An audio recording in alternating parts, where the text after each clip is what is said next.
나중이 더욱 좋은 삶이라는 제목으로 함께 은혜를 나누고자 합니다. 현대인의 가장 특징 중에 하나는 불안입니다. 미래가 너무 불확실하기 때문에 사람들이 미래에 대해서 기대하지 못하는 것입니다. 금방 오늘 있던 것이 내일 바뀌고 집값도 천정부지로 솟아오르니까 불안한 것입니다. 그러나 우리가 내일에 대해서 열쇠를 쥐고 계신 하나님께서 우리를 지키시고 돌보신다는 것을 믿는다면 내일에 대한 불안을 넉넉히 극복할 수 있습니다. 뿐만 아니라 현실에 아무리 어렵고 힘든 것이 다가와도 우리는 더 좋은 내일의 삶을 기대하고 바라볼 수 있습니다. 오늘 우리가 현실의 고난에서 더 좋은 내일의 삶을 기대하고 그 소망 가운데 나아갈 수 있는 은혜의 말씀을 함께 나누고자 합니다. 첫째로 시작은 좋았으나 중간에 역경을 만날 수 있습니다. 오늘 우리가 읽은 가나의 혼인잔치에 대한 이야기를 보면 그야말로 혼인잔치가 성대하게 시작됐고 예수님의 어머니도 거기 계시고 예수님과 예수님의 제자들도 그 잔치에 참여했습니다. 아마 분명히 예수님의 친족 가까운 그런 친척의 결혼식이었을 것입니다. 그런데 만반의 준비를 갖춘 것으로 여긴 결혼잔치가 지금 낭패를 만났습니다. 그 당시 사람들은 약한 포도주를 다 음식을 먹으면서 마셨는데 그 포도주가 떨어진 것입니다. 그것으로 인하여 즐거웠던 결혼식이 사람들이 불평이 생기고 어찌 결혼식 준비가 이와 같이 소홀하고 손님들 대접하기를 소홀히 했느냐고 핀잔을 받을 수가 있습니다. 그런 위기가 다가온 것입니다. 인생에는 좋은 시작이 되었지만 위기가 다가올 수 있습니다. 아담과 하와는 상함도 해함도 없는 에덴 동산에서 살았습니다만 그들이 선악을 알게 하는 나무 열매를 따먹으면 너희 눈이 밝아져서 하나님과 같이 되리라는 마귀의 유혹을 받고 선악을 알게 하는 나무 열매를 따먹음으로 하나님의 심판을 받고 에덴 동산에서 쫓겨났습니다. 그래서 그들의 삶은 가시와 엉겅퀴가 가득한 삶이 된 것입니다. 인생에는 이와 같이 인생의 중간에 역경이 다가오고 고난이 다가올 수 있습니다. 오늘날 이 세상에서는 얼마나 많은 자연재해가 다가오는지 사람이 갈피를 잡을 수가 없습니다. 옛날에는 하루에 100mm가 내리면 많이 내리는 비였는데 오늘날에는 하루에 200mm, 300mm를 내리고 그러기 때문에 시냇물이 차고 넘쳐서 온 집에 들어오고 생활의 여건이 옛날의 기준으로 감당할 수 없는 그런 황폐함에 이른 것입니다. 여름에는 폭염이, 겨울에는 극한의 추위가 다가오고 화산과 지진과 온갖 어려움이 다가와서 사람이 갈피를 잡을 수가 없는 것입니다. 인류 역사가 문명화된 지 5,000년이 됐습니다만 이 5,000년의 역사로 끊임없이 사회가 발전되어 왔어야 되는데도 오늘날 오히려 사람들이 강팍하고 짐승의 마음을 가진 그런 사람들이 많이 나타나서 옛날보다 더 살기 힘든 그런 세상이 되었습니다. 성경이 기록된 수천 년에도 악한 사람이 많이 있었지만 오늘날에는 더 심한 험하고 악한 사람들이 많이 사회 속에서 나타난 것입니다.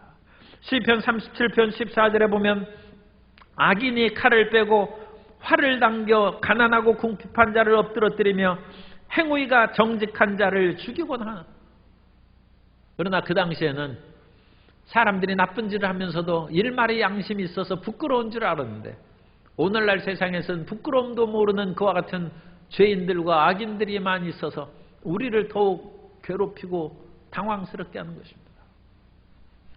사회가 발전되었으면 모든 사람들이 평등하고 행복하게 살아야 되는데 2020년의 그런 소설이 베스트셀러가 된 것은 불공정을 다룬 소설이 많이 팔렸어요. 2020년을 겪으면서 사람들은 이 세상의 많은 불평등과 불공정에 대해서 가슴 아파하고 그것을 속 시원하게 글로 쓴 것을 많이 사서 읽었다는 것입니다. 고3 어떤 여학생이 그런 글을 썼습니다. 2020년도에 고3으로 올라왔는데 학교도 제대로 다니지 못하고 그렇다고 해서 도서관도 마음대로 다니지 못하고 온라인으로 수업을 들으라고 그러는데 우리 집은 가난해서 노트북이나 그와 같은 모든 시설 여건도 충족하지 못한데 수능 시험 보는 것은 불공평하다는 것입니다. 이 수능을 시험 보는 것은 이제는 그 사람들에게 실력과 학습 능력을 평가하는 것이 아니라 그들의 생활 능력을 평가하는 그런 수단으로 전락해버린 것이다. 부자들은 상대적으로 잘 공부하고 그와 같은 여건에 충족되어서 성적을 올릴 수 있지만 자기처럼 가난한 사람은 공부할 기회를 도서관에도 학교에도 인터넷을 통해서도 그와 같은 배움을 얻을 기회를 많이 상실했는데 무슨 테스트를 한다는 것이냐 하면서 울분을 토한 그런 내용이 있었습니다. 그 학생은 참 안타깝게 되었습니다. 그럼에도 불구하고 인생은 2020년도로 끝나지 않는다는 것을 우리는 기억해야 됩니다. 인생은 중간에 역경을 만날 수 있습니다. 그러나 중도에 맞는 역경으로 인생이 완전히 결론이 나는 것이 아닙니다. 그것으로 인하여 판가름이 나는 것이 아닙니다. 그러므로 그 학생은 내년이나 그 후회를 기대해야 되고 더 크고 위대한 꿈을, 이 어려움을 넉넉히 극복할 수 있는 자원으로 삼아야 될 것입니다. 또한 어떤 사람은 죄를 지음으로 말미암아 하나님의 심판과 역경 속에서 시달리기도 합니다. 신명기 28장 23절 이하에 보면 내 머리 위의 하늘은 노시되고 내 아래의 땅은 철이 될 것이며 야훼께서 비 대신에 티끌과 모래를 내 땅에 내리시리니 그것들이 하늘에서 내 위에 내려 마침내 너를 멸하리라. 그런데 이 신명기 28장의 하나님의 심판 선언을 듣고 좌절한 사람이 가끔 있습니다만 하나님은 죽이시려고 이 말씀을 쓰신 것이 아니라 회개하라고 쓴 것입니다. 하나님은 영원한 삶을 사시고 천년이 하루같이 생각하시는 분인데 인생은 천년이 아니라 100년도 채 못 사는데 천년을 하루같이 보는 하나님이 인생 사는 것은 하루살이 사는 것 같습니다. 그 하루살이 사는 인생을 뭐하러 심판하십니까? 그대로 놔두면 다 죽는데. 그러므로 하나님께서 죄 지은 인생을 심판하신 것은 회개하라는 것입니다. 인생의 중년에 하나님의 심판과 하나님의 징계하심을 받아서 연약함이 다가오고 삶의 고통과 물질적인 어려움이 다가왔을지라도 그것을 인하여 나는 하나님께 버림받았다 생각하지 말고 하나님께서 나를 돌이키기를 원하시는구나. 그래서 삶을 바꾸고 하나님께 나아가는 새로운 인생이 되어야 될 줄로 믿습니다. 중년에는 이와 같이 어려움이 다가오기가 쉽습니다. 그러나 우리가 인생을 살아가면서 그 어려움을 당한다 할지라도 우리에게 희망이 있는 것은 두 번째로 역경을 만날 때 우리는 긍정적인 마음으로 살아가야 되기 때문입니다. 우리에게 희망은 긍정적인 마음입니다. 역경을 만나더라도 하나님께서 우리를 멸하시지 않는다는 것을 우리 알기 때문에 우리 마음을 돌이켜야 되는 것입니다. 하나님은 진실로 좋으신 하나님이십니다. 하나님께서는 천지와 만물을 창조하시고 그 창조 사역이 다 마쳤을 때 창세기 1장 31절에서 말씀합니다. 하나님이 지으신 그 모든 것이 보시기에 심히 좋았더라. 하나님이 보시기에 온 만물은 심히 좋은 것입니다. It was very good. 모든 것이 very good이라는 것. 그러므로 우리 인생이 잠시 어려움을 당했다 할지라도 하나님께서 본질적으로 우리를 어렵게 만든 것이 아니라 사람이 가장 인기 있는 드라마는 뭡니까? 주인공이 극한 고생을 겪고 온갖 것을 해서 뒤집어지다가 막판에 클라이맥스에서 일어나는 것입니다. 그것이 사람들에게 인기 있는 드라마가 되고 인기 있는 그런 소설이 되고 사람의 사랑받는 작품이 되는 것입니다. 하나님께서는 좋으신 하나님이고 우리의 모든 마지막을 반드시 회복시키시고 이끌어 주실 줄 믿습니다.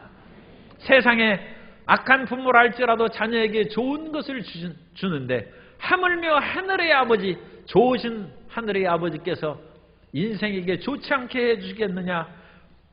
누가복음 11장 11절 이하에 말씀합니다. 너희 중에 아버지 된 자로서 누가 아들이 생선을 달라 하는데 생선 대신에 뱀을 주며 알을 달라 하는데 전갈을 주겠느냐? 너희가 악할지라도 좋은 것을 자식에게 줄 줄 알거든. 하물며 너희 하늘 아버지께서 구하는 자에게 성령을 주시지 않겠느냐? 가장 좋은 것은 성령인 줄로 믿습니다. 하나님께서 가장 좋은 것으로 우리를 채워주신 것입니다. 그러므로 역경을 당해도 긍정적인 마음을 잃지 않기 바랍니다. 따라서 하시겠습니다. 나는 역경 속에서도 긍정적인 마음으로 삽니다. 한 10여 년 전에 두산 베어스의 야구 선수에 김명재 선수가 있었는데 유능한 투수였습니다. 그런데 이 선수가 잠시 실수해가지고 음주운전을 하다가 교통사고를 해서 팬들을 실망시켰을 뿐만 아니라 본인이 하반신이 마비가 됐어요. 그래서 그것이 많이 회복됐습니다만 그래도 야구 선수가 할 수가 없어요. 집에서 고통과 좌절 가운데 지내면서 온 몸에 그야말로 이제는 수염도 깎지 않고 세수도 하지 않고 텁수룩하고 체중은 120kg나 나가고 이제 자기 인생은 끝났다고 생각했습니다. 그러다가 어느 날 생각해보니까 그 젊음의 나이가 너무 안타까고 이대로 주저앉을 수는 없다 생각해서 다시 살기로 결정을 하고 휠체어를 타고 테니스를 하기 시작했어요. 그래서 열심히 테니스를 해서 장애인 테니스 국가대표가 됐어요. 그리고 올해 2020년 도쿄올림픽이 개최되었으면 장애인 올림픽에 나가서 테니스 선수로 이제 금메달을 목표로 해서 열심히 연습을 했는데 이 코로나19로 말미암아 도쿄올림픽이 개최되지 않아서 그것이 무산됐습니다. 그러나 내년에 열릴지 내후년에 열릴지 그 장애인 올림픽에 나가서 휠체어를 탄 채로 테니스를 선수해서 금메달을 딸 기대와 희망을 갖고 있습니다. 사람은 잠시 자기가 실수를 한 거거나 어떤 잘못으로 인하여 재앙이 다가왔어도 그것으로 인하여 인생을 끝났다고 생각하면 안 됩니다. 새로운 길이 우리에게 남아 있습니다. 6.25 전쟁 중에 서울대 국민과를 다니다가 중퇴를 하고 그 전쟁 중에 오빠를 잃어버리고 또 자기 삶도 굉장히 괴로움을 겪다가 1970년대 6.25 전쟁을 바탕으로 남옥이라는 소설을 써서 문단에 데뷔한 박완서 소설가가 있습니다. 그래서 자기 인생의 새로운 길을 열기 위해서 소설을 쓰고 40세에 시작을 했어요. 그런데 이게 웬일입니까? 얼마 지나지 않아서 자기 남편이 죽고 또 아들이 죽었어요. 그래서 자기는 신앙을 포기하고 십자가를 던져버리기까지 했다고 했습니다. 그러나 사람은 땅에서 넘어진 사람, 땅을 딛고 일어선다는 말이 있는 것처럼 아무리 하나님에 대해서 이해할 수 없는 일이 생겼다 할지라도 하나님을 붙잡아야 살 수 있습니다. 그래서 다시 십자가를 붙잡고 믿음 안에 삶으로써 여전히 자기 마음의 쓰라린 6.25 전쟁의 아픔 가운데 그의 겨울은 따뜻했네. 그런 소설을 쓰기도 하고 많은 작품을 써서 사람들이 사랑과 존경을 받다가 이미 돌아가셨죠. 사람은 어떠한 역경과 좌절이 다가온다 할지라도 마지막에 이 모든 삶을 이끌어주시는 긍정의 하나님을 믿어야 되는 것입니다. 좋으신 하나님을 바라보고 좋으신 하나님을 붙잡아야 되는 것입니다. 우리가 역경 속에서 할 수 있는 일은 물에 빠진 사람이 지푸라기라도 잡는 것처럼 하나님을 붙잡는 것입니다. 우리의 기도가 지푸라기처럼 약할지라도 하나님을 붙잡는 기도를 올려야 되는 것입니다.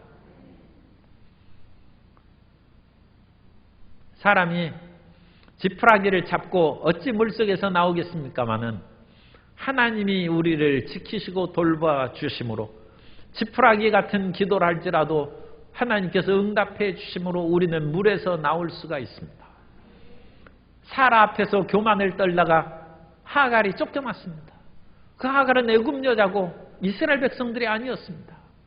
그럼에도 불구하고 하갈이 광야에서 방황할 때 하나님께서 그를 감찰하사 물을 내려주시고 살 길을 열어주셨습니다.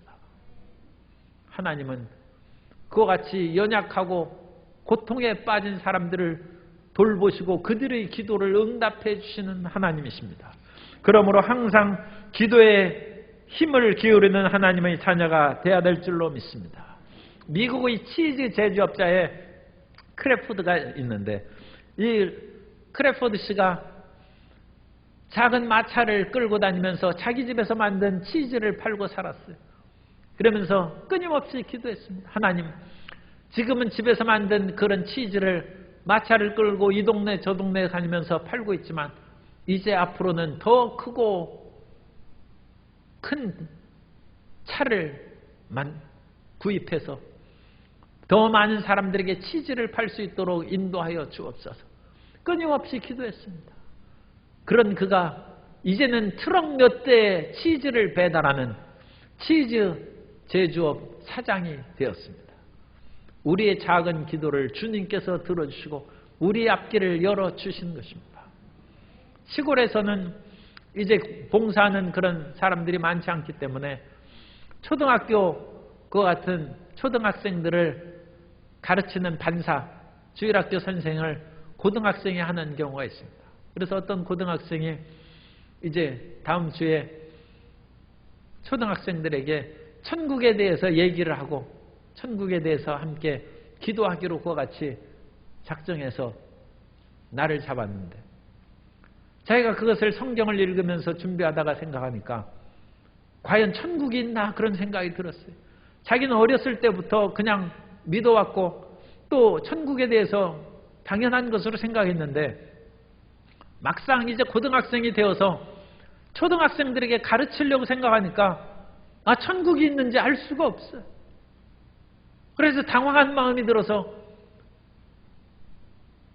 교회에서 말씀을 읽고 초등학생들에게 가르칠 것을 준비하다가 기도하기 시작했습니다. 하나님, 이번 주일날 그 어린 학생들에게 천국이 있다고 가르쳐야 되는데 제 자신이 천국이 있는지 지금 확신할 수가 없고 마음이 불안합니다. 주님, 천국을 보여주십시오. 그렇게 기도를 한참 하고 있는데 부드럽고 따뜻한 소리, 자기 머리를 싹 쓰다듬는 것을 느꼈습니다. 깜짝 놀라서 목사님이 오셨나 해가지고 눈을 뜨보니까 아무도 없어요. 이상하다. 그러면서 다시 기도했습니다. 하나님, 천국이 있는 것을 확신할 수 있도록 믿음을 더하여 주옵소서. 그때 그 온 마음이 따뜻해지면서 그 가슴이 뜨거워진 것을 느끼고 천국은 분명히 있다는 확신을 해서 그 다음 주일에 초등학생들에게 담대히 천국을 가르치고 우리는 꼭 천국에 가야 된다는 것을 증거했다는 나중에 목사님이 된 그 간증이 있습니다. 그 고등학생은 자기의 작은 기도를 하나님께서 들어주시고 예수님의 손이 자기를 쓰다듬어 주시고 자기 마음을 뜨겁게 해 주셨다고 믿고 있습니다. 우리는 어떠한 어려운 문제가 있어도 그 문제로 말미암아 뒤로 물러가지 아니하고 좋으신 하나님을 믿고 나의 고집을 버리고 기도하는 하나님의 자녀가 되어야 될 줄로 믿습니다. 세 번째로, 그러면 하나님은 더 좋은 내일을 약속해 주십니다. 우리에게는 더 좋은 내일이 있습니다. 마리아가 틀림없이 그 가정의 그 결혼 잔치집에 가까운 친척이었겠죠. 그래서 그 문제를 해결하려고 마리아는 이 동네 가면서 포도주를 사지 않았습니다. 그 마리아는 예수님께 나와서 그 사실을 아뢰입니다. 마리아는 예수님의 하나님 되심을 그 마음 가운데 믿고 있었던 것입니다. 그래서 예수님 앞에 나와서 포도주가 떨어졌다고 얘기했습니다.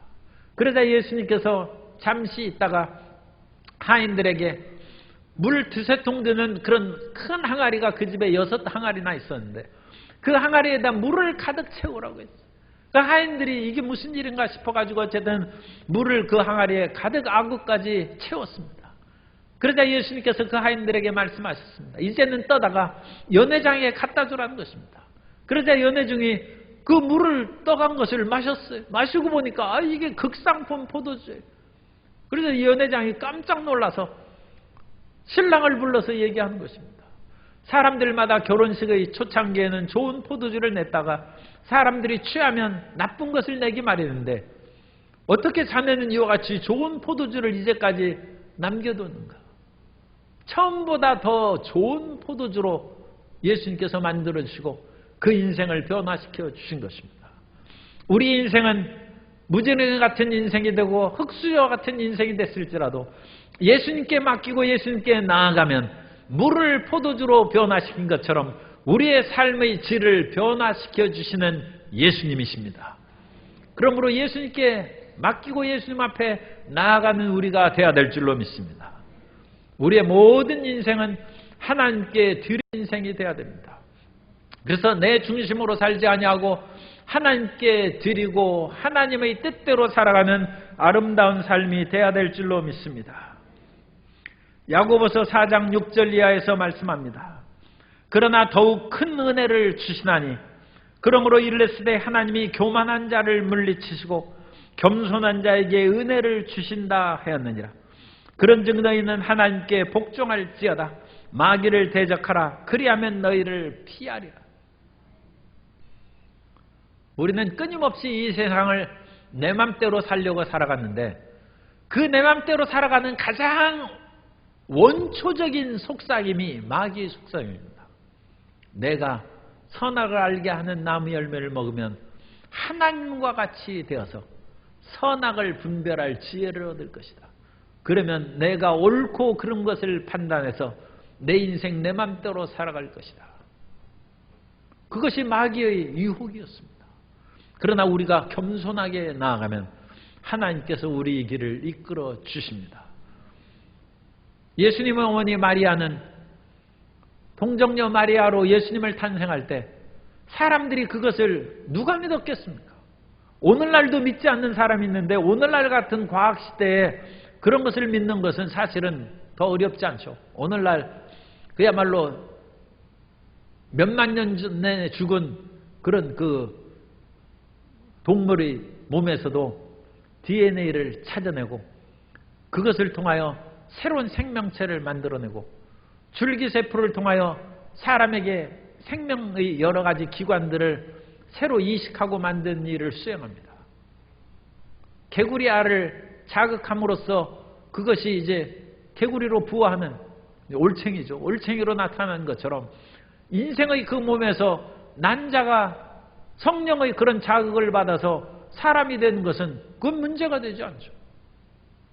사람이 흙으로 사람을 만드셨는데 사람 안에서 사람 만든 것은 얼마나 쉽겠습니까? 그런데도 사람들은 믿지 못하는데 마리아는 오늘날은 우리가 2000년이 지났으니까 우리가 그래도 그것을 쉽게 믿을 수 있는데 예수님의 어머니 마리아는 처음 가브리엘 천사가 와서 그 말을 했을 때 얼마나 당황했는지 모릅니다.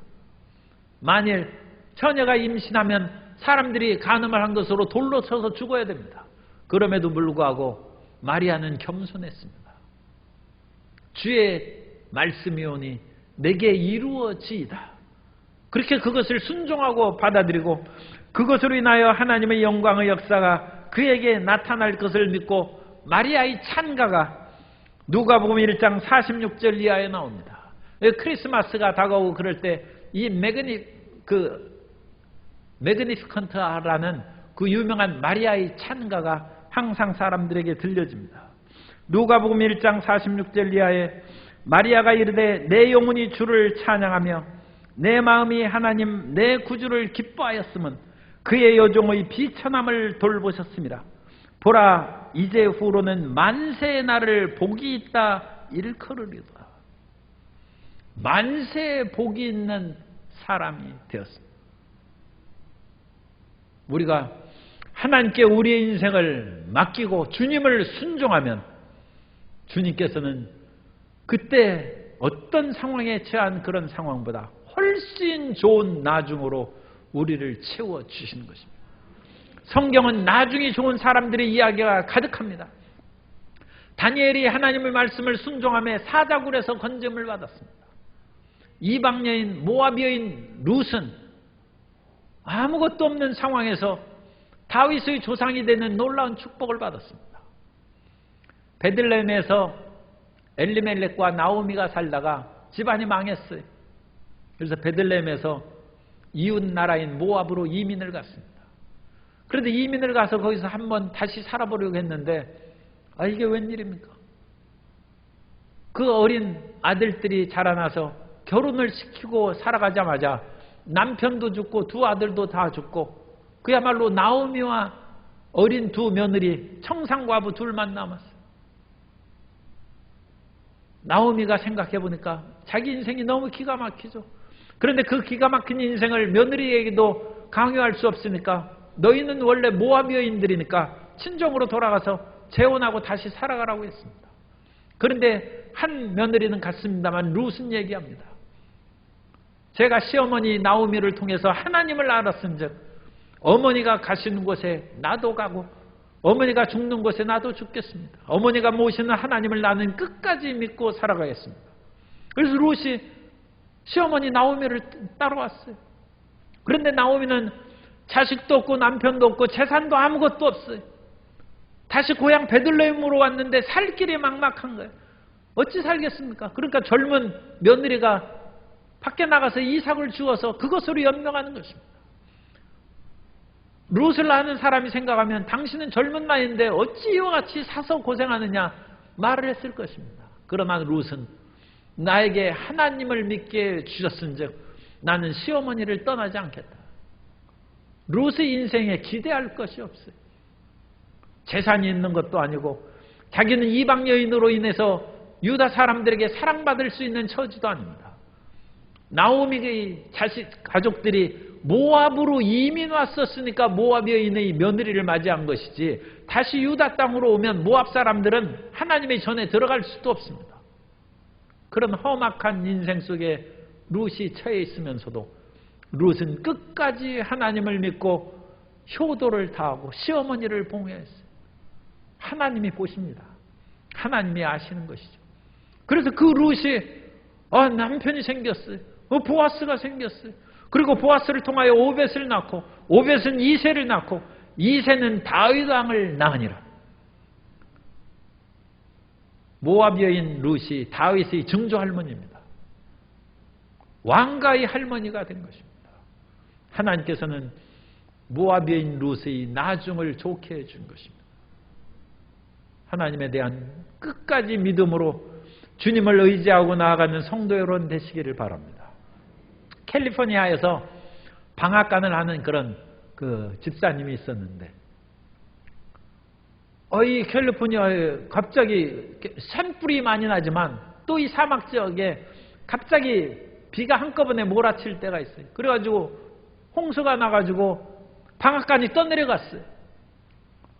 하나님을 잘 믿고 섬기고 살아가다가 방앗간이 떨어가서 이게 무슨 일입니까? 그래가지고 마음에 낙심되고 슬픔도 많이 생겼습니다만 자기의 모든 인생을 하나님께 맡기고 살아왔는데 이제 와요 변절할 수는 없다. 믿으려면 끝까지 믿어야죠. 그래서 그 휩쓸려간 방앗간에 다시 땅을 파고 다시 일을 시작하려고 그 건축을 시작했더니 이제 땅을 파야죠. 그랬더니 그 방앗간 밑에서 금광맥이 발견됐어요. 그 금광맥이 깊은 곳에 있는 것도 있지만 그야말로 노천에 가까운 데도 있는 것이죠. 그래서 방앗간이 휩쓸려 없어진 그 속에 다시 그것을 좀 파보니까 금광맥이 발견돼 가지고 큰 부자가 됐습니다.